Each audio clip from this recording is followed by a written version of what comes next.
वर्षा की दो बहुएं हैं, कोमल और उर्मिला। उर्मिला की शादी से पहले सभी घर वालों को वर्षा और कोमल के हाथ का खाना बहुत पसंद आता था। लेकिन जब से उर्मिला इस घर में आई है, घर के सभी लोगों को सिर्फ और सिर्फ उर्मिला के हाथ का खाना ही पसंद आता है। एक दिन कोमल अपनी सास से कहती है, माँ जी, सच में उर्मिला खाना तो अच्छा बनाती है, लेकिन बनाती कैसे है? अरे क्या खाक अच्छा बनाती है।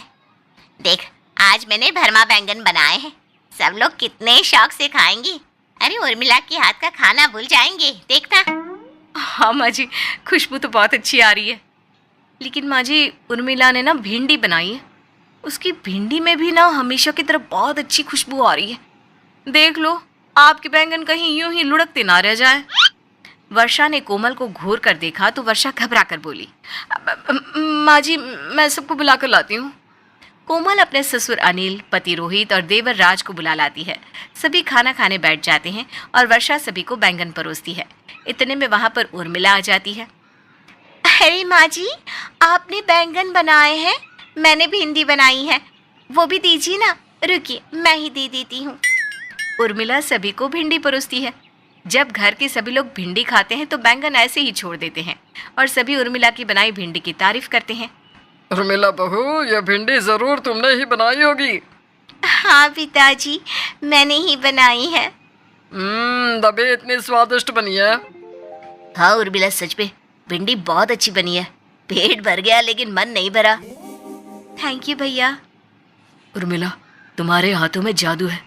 तुम भिंडी जैसी बोरिंग सब्जी को भी एकदम मस्त बना देती हो। सब्जी कोई बोरिंग नहीं होती, बस बनाने का तरीका आना चाहिए। देखते ही देखते उर्मिला की बनाई भिंडी सबने खा ली और भिंडी खत्म हो गई, लेकिन बैंगन किसी ने नहीं खाए। इस पर कोमल अपनी सास से कहने लगी, माँ जी, उर्मिला की भिंडी ने आज भी बाजी मार ली और आपके बेचारे बैंगन ऐसे ही पड़े रह गए। अरे बहू, कम मुंह चला। मेरे बैंगन ने उर्मिला की भिंडी से टक्कर लेने की कम से कम हिम्मत तो की। लेकिन है कोई तेरे पास ऐसी सब्जी जो उर्मिला को हरा सके? माँ जी, मैं ना राजमा बहुत अच्छा बनाती हूँ। ठीक है, तो फिर तुम कल राजमा ही बनाओगी, देखते हैं। अगले दिन कोमल राजमा बनाने के लिए कमर कस लेती है। वो दिल से और मेहनत करके राजमा बना लेती है। तभी वहाँ पर वर्षा आ जाती है। कोमल, कब बनेगा तुम्हारा राजमा? इतनी देर हो गई। माँ जी, अच्छा खाना बनाने के लिए मेहनत तो करनी ही पड़ेगी। वैसे बन गया है राजमा, आप बस टेस्ट करके बताओ ना कैसे बना है। वर्षा राजमा खाकर कहती है, बहू, बहुत अच्छा बना है राजमा। तो आज तो तेरी देवरानी की छुट्टी हो जाएगी। सभी खाना खाने बैठते हैं। तभी उर्मिला कहती है, माँ जी, भाभी, आपने राजमा क्यों बना लिया? मैं तो छोले चावल बना चुकी हूँ। बहू, लगता है कोमल ने ध्यान नहीं दिया। कोई बात नहीं, ले आओ छोले चावल, सब थोड़ा थोड़ा चख लेंगे। उर्मिला छोले चावल लेकर आ जाती है और सभी छोले चावल खाने के बाद कहते हैं, अरे बहू, छोले चावल तो बहुत अच्छे बने हैं, लाओ मुझे थोड़ा और दो। हाँ, लीजिए ना। उर्मिला, हमेशा की तरह छोले चावल भी बहुत अच्छे बने हैं। क्या मिलाया है तुमने इसमें? कुछ भी नहीं मिलाया, जैसे घर में बनाते हैं वैसे ही बनाया है। उर्मिला, बहुत ही ज्यादा टेस्टी खाना बनाया है। ऐसे छोले चावल तो मैंने कभी नहीं खाए। हमेशा की तरह इस बार भी उर्मिला के छोले जंग जीत गए और कोमल के राजमा ने हार मान ली। माँ जी, ऐसा कैसे हो सकता है कि किसी को मेरा बनाया हुआ खाना पसंद नहीं आया? मैंने कितने मन से बनाया है। हाँ कोमल, राजमा अच्छा बना है, लेकिन अफसोस छोले ज्यादा अच्छे बने हैं। समझ में नहीं आता क्या जादू है छोटी बहू के हाथों में। वे दोनों बात कर ही रही थी कि तभी रोहित ने उर्मिला को आवाज देते हुए कहा, उर्मिला, उर्मिला। जी भैया। उर्मिला, कल मेरे बॉस के साथ ऑफिस के कुछ लोग भी खाने पर आ रहे हैं। तुम प्लीज अच्छा सा खाना कुछ बना देना। क्यों जी? उर्मिला क्यों बनाएगी? मैं क्यों नहीं बना सकती? देखो, अगर मेरे बॉस नहीं आते तो कोई बात नहीं थी, तुम खाना बना लेती तो चल जाता। लेकिन मैं ना कोई प्रॉब्लम नहीं चाहता, इसलिए प्लीज़ तुम खाना मत बनाना। उर्मिला, प्लीज़ तुम कल की सारी तैयारी कर देना। हाँ, अगले दिन उर्मिला बहुत अच्छा खाना बनाती है। रोहित के बॉस और दोस्त सभी खाने की बहुत तारीफ करते हैं। रोहित, इतना लजीज खाना मैंने आज तक नहीं खाया। यार तुमने कहाँ से मंगवाया इतना टेस्टी खाना? नहीं नहीं, ये खाना मैंने कहीं से नहीं मंगवाया, बल्कि मेरे छोटे भाई की वाइफ उर्मिला ने बनाया है। अपने पति के मुंह से उर्मिला का नाम सुनते ही कोमल जल भूनकर राख हो जाती है और अपनी सास से कहती है, माँ जी, घर के सभी लोग सिर्फ और सिर्फ उर्मिला के हाथों के बने खाने की तारीफ करते रहते हैं। अब घर वाले ही नहीं बल्कि बाहर वाले भी उर्मिला के हाथों के बने खाने की तारीफ कर रहे हैं। बहू ऐसे ही होता रहा तो हमें कोई पूछेगा भी नहीं, इसलिए हमें कुछ करना होगा। अब कोमल और वर्षा उर्मिला की जासूसी करने लगी। वो जब भी किचन में होती तो दोनों चुपके से उसे देखती। अरे कोमल, थोड़ा उधर हो जाना, देखने दे उर्मिला हल्दी के बाद क्या डालेगी। माँ जी, हल्दी के बाद मिर्ची डालिए शायद। अरे तेरे शायद के चक्कर में ही तो वो बाजी मार जाती है। चल परे हट, देखने दे कैसे बना रही है बहू खाना। दोनों चुपके से देख रही थी कि तभी राज उनके पीछे आकर खड़ा हो जाता है और जोर से कहता है, क्या हो रहा है? वर्षा और कोमल घबरा जाती हैं। कुछ नहीं है, तू कब आया? हम तो उर्मिला को देख रहे थे। उर्मिला को? वो तो दिन भर आपके साथ ही रहती है, उसके सींग उगाए हैं क्या? अरे पागल, क्या बोल रही है ये? अरे बेटा, हम तो किचन देख रहे थे। वो पेंट करवाना है ना, तो कलर डिसाइड कर रहे थे कि किचन में कौन सा पेंट करवाए। माँ जी, मैं ना अभी पेंट वालों को फोन करती हूँ, उससे रेट भी पता कर लेती हूँ कितने रुपए लगेंगे। दोनों सास बहू राज से झूठ बोलकर वहां से खिसक जाती हैं। माँ जी, आज तो बच गए। लगता है हमें उर्मिला की जासूसी करना बंद करना पड़ेगा, नहीं तो कोई ना कोई हमें पकड़ ही लेगा। माँ जी, हम उसे सीधा जाकर क्यों नहीं पूछ लेते कि वो क्या डालती है खाने में? मैं नहीं कभी पूछने वाली। अरे जुम्मा 4 दिन हुए हैं उसे आए, और मैं उससे पूछूंगी? मैं जाती हूँ यहाँ से, तुम्हें पूछना है तो खुद ही पूछ लो। मम्मी, अब आप ही कोई रास्ता निकालो कि हम कैसे पता लगाए कि वो खाना कैसे बनाती है। मेरा तो दिमाग ही काम नहीं कर रहा। बड़ी आई दिमाग वाली, दिमाग होना भी तो चाहिए। चलो यहाँ से। अब दोनों यही सोचती रहती है कि वर्षा से अच्छा खाना कैसे बनाया जाए। इसलिए वर्षा कुकिंग की बहुत सारी मैगजीन खरीद कर लाती है और कोमल सोशल नेटवर्किंग साइट से खाने की रेसिपी देखकर खाना बनाने लगी। लेकिन दोनों ही उर्मिला जैसा खाना नहीं बना पाती। अब कोमल वर्षा से कहती है, अब ना उर्मिला जैसा खाना बनाने के लिए मेरे पास एक रास्ता बचा है। और वो रास्ता क्या है? हमें हर समय उर्मिला के साथ रहना होगा, साए की तरह उसका पीछा करना होगा, तभी हम पता कर पाएंगे कि वो कैसे बनाती है खाना। ठीक कह रही हो तुम। अब कोमल और वर्षा को घर के काम के अलावा एक और काम मिल गया, और वो था उर्मिला के साथ रहना। दोनों में से एक हर समय उर्मिला के साथ लगी रहती। उर्मिला को इस बात से बहुत गुस्सा आता है। ये माँ और भाभी को क्या हो गया है? हर समय साई की तरह पीछे पड़ी रहती है, सांस लेना भी मुश्किल हो रहा है। वहीं दूसरी तरफ कोमल और वर्षा आपस में बात करती हैं। बहू, कोई फायदा हुआ उर्मिला का पीछा करने से? वो तो परेशान हो गई होगी, लेकिन मैं भी परेशान हो गई हूँ उसकी जासूसी करते करते। माँ, एक बात तो है, लेकिन पता नहीं हमारे कितने काम की है। मैंने अक्सर देखा है कि वो खाने में जो मसाले डालती हैं वो अलग डिब्बे में रखती हैं। जो मसाले आप लाती है ना, वो डिब्बे तो ये खोलती ही नहीं। मैंने भी कई बार इसके मसाले देखे हैं। चल कर देखते हैं कि उन डिब्बों में उर्मिला ने रखा क्या है। अभी नहीं माँ जी, रात होने दो। जब उर्मिला सो जाएगी तब हम किचन में जाकर देखेंगे। रात में जब सब सो गए तो कोमल और वर्षा किचन में जाती हैं और किचन में जाकर मसाले के डिब्बे ढूंढती हैं और उन्हें वो डिब्बा मिल जाता है। दोनों एक एक करके सारे डिब्बे खोलकर देखती है। इन डिब्बों में तो मसाले हैं, लेकिन ये मसाले तो बिल्कुल वैसे ही है जैसे मैं लेकर आती हूँ। हाँ माँ जी, लेकिन सोचने वाली बात यह है कि उर्मिला ने उन्हें अलग डिब्बों में क्यों रखा हुआ है। माँ जी, हो ना हो उर्मिला ने ज़रूर इनमें कुछ मिलाया होगा, नहीं तो अलग क्यों रखती। और खाना तो वैसे ही बनाती है जैसे हम बनाते, लेकिन इसका बनाया खाना सबको पसंद आता है। अगले दिन भी वर्षा और कोमल मसालों के बारे में सोच ही रही थी, तभी उर्मिला का भाई वहाँ आ गया। नमस्ते आंटी, कैसी हो आप? मैं ठीक हूँ बेटा, तुम बताओ क्या हाल है? सब ठीक तो है ना? अचानक कैसे आना हुआ? वो क्या है ना माँ जी, उर्मिला दीदी ने कुछ मसाले मंगाए थे तो वही लेकर आया हूँ। ये लीजिए मसाले, चलता हूँ मैं। अरे बेटा, अभी आया है, थोड़ा आराम तो कर ले और अपनी बहन से तो मिल ले। हाँ आंटी, दीदी से मैं फ़ोन पर बाद में बात कर लूँगा। मुझे ऑफिस के लिए देर हो रही है, चलता हूँ मैं।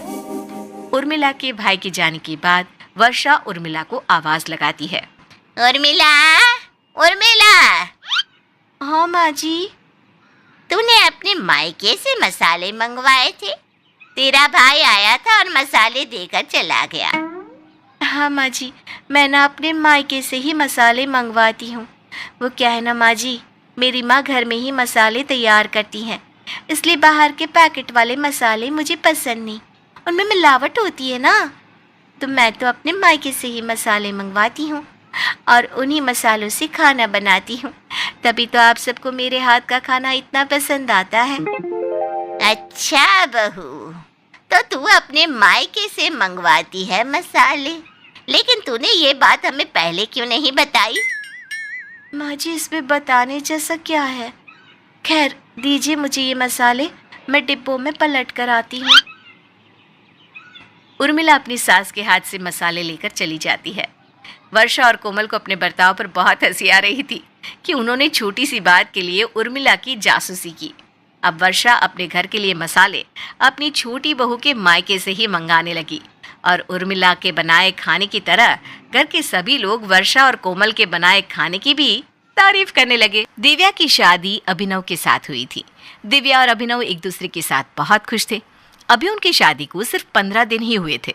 शादी के बाद अपने मायके से विदा होने के बाद दिव्या एक बार भी वापस अपने मायके नहीं गई थी, लेकिन शादी को 15 दिन हो चुके थे, इसलिए दिव्या के मायके वालों ने दिव्या, अभिनव और उसके सास ससुर को खाने के लिए आमंत्रित किया था। इस बात को लेकर दिव्या बहुत एक्साइटेड थी। जानते हैं अभिनव, मेरी मम्मी ना वर्ल्ड का बेस्ट खाना बनाती है। अरे वाह, ये तो बहुत अच्छी बात है। मुझे तो नई नई चीज़ें खाने का बहुत शौक है। आप मुझे बता दो आपको क्या पसंद है, मैं मम्मी से कह दूंगी, वो आपकी पसंद का खाना बना कर रखेंगी। अगर ऐसी बात है तो अपनी मम्मी को कहना कि मुझे दाल मखनी बहुत ज़्यादा पसंद है। और मम्मी जी पापा जी को क्या पसंद है? उन्हें भी दाल मखनी बहुत अच्छी लगती है। बाकी तो जो भी तुम्हारी मम्मी बनाएंगी हमें सब कुछ अच्छा ही लगेगा। जानते हैं अभिनव, मैं बहुत खुश हूँ। एक तो शादी के बाद पहली बार अपने मायके जा रही हूँ और दूसरी बात ये कि वो भी सारे ससुराल वालों के साथ। हाँ दिव्या, मुझे भी अच्छा लग रहा है। वैसे भी तुम पहली बार अपने मायके जा रही हो और तुम इतनी खुश हो तो मैं भी खुश हूँ। अभिनव, आपको नहीं लगता हमें मम्मी पापा के लिए कुछ गिफ्ट लेना चाहिए? अरे मम्मी पापा के लिए भी और तुम्हारी छोटी बहन नंदिनी के लिए भी। देखो ऐसे खाली हाथ जाते हुए तो मुझे भी अच्छा नहीं लग रहा। ठीक है, मैं ना सबके लिए गिफ्ट लेकर आती हूँ और मम्मी जी पापा जी से कह देती हूँ कि वो शाम को टाइम पर तैयार हो जाएंगी ताकि हम सब जल्दी से मेरे मायके पहुँच जाएं। तभी वहाँ पर दिव्या की सास आती है। अरे क्या बात है दिव्या बहू, आज तो बहुत चहक रही हो। हाँ मम्मी जी, अपने मायके जा रही हूँ ना, और वो भी आप सब लोगों के साथ। तुम्हारी मम्मी ने वैसे अच्छा किया, वरना मैंने तो देखा है अक्सर लड़की वाले सिर्फ अपनी लड़की और दामाद को ही खाने पर बुलाते हैं, लेकिन उन्होंने तो हमें भी बुलाया है। भाई यह तो बहुत अच्छी बात है। हाँ मम्मी जी, अब आप लोग पराए थोड़ी ना हैं, आप भी तो मेरे मम्मी पापा ही हैं। आप लोग साथ में चलेंगे तो मुझे भी बहुत अच्छा लगेगा। चलो ये तो बहुत अच्छी बात है। अब तुम जाओ और जल्दी से सबके लिए अच्छे अच्छे गिफ्ट लेकर आओ और शाम को सुंदर सी साड़ी पहन कर चलना। अब तुम उस घर की बेटी होने के साथ साथ इस घर की बहू भी हो।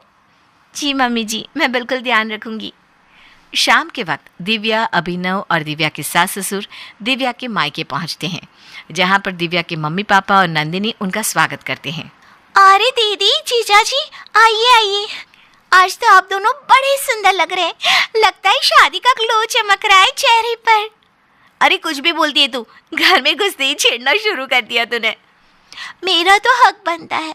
वैसे मेरे लिए कुछ लाई हो या नहीं? तुम चिंता मत करो नंदिनी, तुम्हारी दीदी तुम्हारे लिए अच्छा सा गिफ्ट लेकर आई है। बहन जी, भाई साहब बैठिए, हम तो कब से आपका इंतजार कर रहे थे।